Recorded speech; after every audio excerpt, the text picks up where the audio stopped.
ഒരാൾ 10 വർഷത്തിലേറെയായി സ്വന്തമാക്കി വച്ചിരിക്കുന്ന ഓഫീസ്, നിയമപരമായി സ്വന്തമാക്കി വച്ചിരിക്കുന്ന ഓഫീസ്, അയാൾ അതിന് വാടക നൽകുന്നുണ്ട്, അയാൾ അതിന് അഡ്വാൻസ് കൊടുത്തിട്ടുണ്ട്. അത് ഒരു സുപ്രഭാതത്തിൽ ഒഴിയണം എന്നാവശ്യപ്പെട്ടാൽ ഏത് നിയമമാണ് അയാൾക്ക് എതിരാകുക? ഇതാണ് നമ്മുടെ മുൻ DGP ആർ ശ്രീലേഖയും VK പ്രശാന്ത് MLAയും തമ്മിലുള്ള യുദ്ധത്തിൻ്റെ കാതൽ. VK പ്രശാന്ത് MLAയുടെ ഓഫീസ് ശാസ്തമംഗലത്താണ്. അത് കോർപ്പറേഷൻ വക കെട്ടിടത്തിലാണ്. VK പ്രശാന്തിൻ്റെ ഓഫീസിന് മുകളിൽ കൗൺസിലർമാർക്ക് റൂമുണ്ട്. അങ്ങനെ അവർ വലിയ പ്രശ്നമൊന്നുമില്ലാതെ സംഭവങ്ങൾ കൊണ്ടുപോകുന്നതിനിടയിലാണ് ശ്രീലേഖ മാഡത്തിന് ഒരു ഉൾവിളി വന്നത്. ശ്രീലേഖ മാഡത്തിന് ആ ഓഫീസ് വേണം. പ്രശാന്തിനെ വിളിച്ചു. ശ്രീലേഖ മാഡം റിട്ടയർഡ് IPS ആണ്. ഇങ്ങനെ ഒരു ആവശ്യത്തിന് പ്രശാന്തിനെ വിളിക്കുമ്പോൾ പ്രശാന്തിൻ്റെ മറുപടി ചിന്തിക്കാവുന്നതേ ഉള്ളൂ.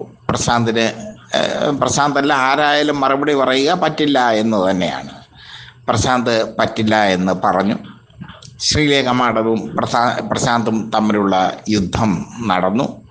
ആ യുദ്ധം ഇരുവരും തമ്മിൽ സോൾവ് ചെയ്തു എന്നുള്ളതാണ് പിന്നീട് വന്ന റിപ്പോർട്ട്. പിന്നീട് അതിൻ്റെ തെളിവ് ശ്രീലേഖ മാഡം പ്രശാന്തിനെ പോയി കണ്ടു. എൻ്റെ മോനെ പോലെയാണ്, എൻ്റെ സഹോദരനെ പോലെയാണ്, എൻ്റെ അനുജനെ പോലെയാണ് എന്നൊക്കെ പറഞ്ഞ് പ്രശ്നം സോൾവ് ചെയ്തു. ഈ പ്രശ്നത്തിൽ ശ്രീലേഖ മാഡത്തിൻ്റെ പിന്നിൽ നിൽക്കാൻ ഒരൊറ്റ BJPക്കാരനും തയ്യാറായില്ല. ആകെ മൊത്തം ശ്രീലേഖ മാഡത്തിന് പിന്തുണയുമായി എത്തിയത് നമ്മുടെ മന്ത്രി ജോർജ് കുര്യനാണ്.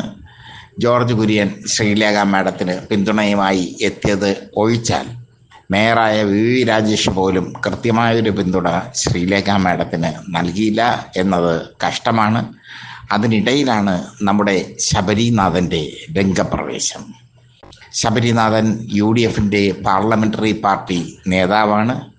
UDFൻ്റെ പാർലമെൻ്ററി പാർട്ടി നേതാവെന്ന നിലയിൽ പക്വതയുള്ള പരാമർശങ്ങൾ ശബരിനാഥനിൽ നിന്ന് പ്രതീക്ഷിക്കുന്നു. അദ്ദേഹത്തിന് 42 വയസ്സുണ്ട്. പക്വത നേടാനുള്ള പ്രായമായി. പക്ഷേ അദ്ദേഹം VK പ്രശാന്തിനെതിരെ ആരോപണം ഉന്നയിച്ചുകൊണ്ട് വന്നിരിക്കുന്നു. VK പ്രശാന്തിന് സെക്രട്ടേറിയറ്റിൽ അല്ലെങ്കിൽ നിയമസഭാ മന്ദിരത്തിൽ മുറിയുണ്ടെന്നും അവിടെ പോയി ഇരുന്നാൽ പോരെ എന്നുമാണ് ശബരിനാഥൻ ചോദിക്കുന്നത്. ശബരിനാഥൻ്റെ ഈ ചോദ്യം BJP സൈബർ ഇടങ്ങൾ വൈറലാക്കുന്നു. ശബരിനാഥൻ്റെ ഈ ചോദ്യത്തിന് പിന്നിൽ ഒരു വലിയൊരു രഹസ്യം കൂടിയുണ്ട്. ശബരിനാഥനെ കോൺഗ്രസ് ഒതുക്കുകയായിരുന്നു എന്നൊരു വിചാരം അദ്ദേഹത്തിനുണ്ട്. K മുരളീധരനും ടീമും ചേർന്ന് ശബരിനാഥനെ ഒതുക്കുകയായിരുന്നു. ഇനിയൊരു നിയമസഭാ തെരഞ്ഞെടുപ്പിൽ മത്സരിക്കാനാവാത്ത വിധം അദ്ദേഹത്തെ കൗൺസിലറായി ഒതുക്കി എന്ന വിഷമം അദ്ദേഹത്തിനുണ്ട്. കോൺഗ്രസിൽ നിന്ന് അദ്ദേഹത്തിന് മതിയായിരിക്കുന്നു എന്ന് വേണം ഇപ്പോൾ നടന്ന സംഭവ വികാസങ്ങൾ സൂചിപ്പിക്കാൻ. അല്ലെങ്കിൽ ഈ ഒരു സംഭവത്തിൽ ശ്രീലേഖയ്ക്ക് പിന്തുണയുമായി ശബരിനാഥൻ എത്തേണ്ട കാര്യമില്ല. ശബരിനാഥന് എത്താൻ അവിടെ സ്പേസുമില്ല. കാരണം തർക്കം ശ്രീലേഖ, VK പ്രശാന്ത് എന്നിവർ തമ്മിലാണ്. അവിടെ ശബരിനാഥൻ BJPക്ക് കുഴലൂത്തുമായി വന്നിരിക്കുന്നു. ശബരിനാഥൻ BJPയുടെ കുഴലൂത്തുകാരനായി മാറിയിരിക്കുന്നു. ഗതികേടാണ് ശബരിനാഥനെ സംബന്ധിച്ചിടത്തോളവും കോൺഗ്രസിനെ സംബന്ധിച്ചിടത്തോളവും. കോൺഗ്രസ് ഇപ്പോൾ തിരുവനന്തപുരത്ത് മുങ്ങാങ്കുഴിയിട്ട് നിൽക്കുകയാണ്.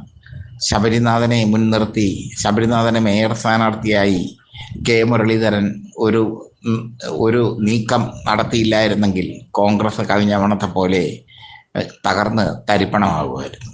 എന്തായാലും കോൺഗ്രസിന് കഴിഞ്ഞ തവണത്തേക്കാൾ കൂടുതൽ സീറ്റുകൾ ഇപ്പോൾ കിട്ടി.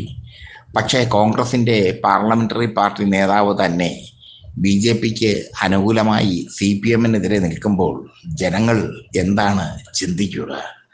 ശബരിനാഥനെ പോലെയുള്ള കാലിബറുള്ള ഒരു നേതാവ്, ശബരിനാഥനെ പോലെ ഒരുപാട് പാരമ്പര്യമുള്ള നേതാവ്, അദ്ദേഹത്തിൻ്റെ അച്ഛൻ കാർത്തികേയനൊക്കെ ശക്തനായ നേതാവായിരുന്നു കോൺഗ്രസിൽ. അതുപോലെ ഒരുപാട് കാലിബറുള്ള നേതാവ്. ആ നേതാവാണ് ഇപ്പോൾ BJPക്ക് അനുകൂലമായി ബി ജെ പിക്കാർ പറയുന്നതിനേക്കാളും ശക്തമായി പ്രതികരിച്ചുകൊണ്ട് രംഗത്തെത്തിയത്.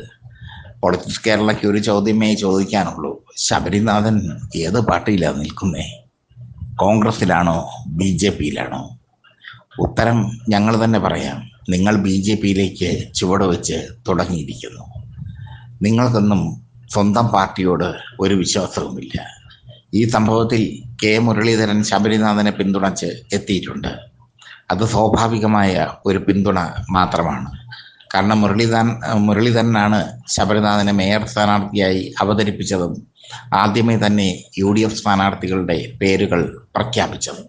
അങ്ങനെ പ്രഖ്യാപിക്കുമ്പോൾ മുരളീധരന് ഒരു ലക്ഷ്യമുണ്ടായിരുന്നു: ശബരിനാഥനെ ഒതുക്കുക എന്ന ലക്ഷ്യം.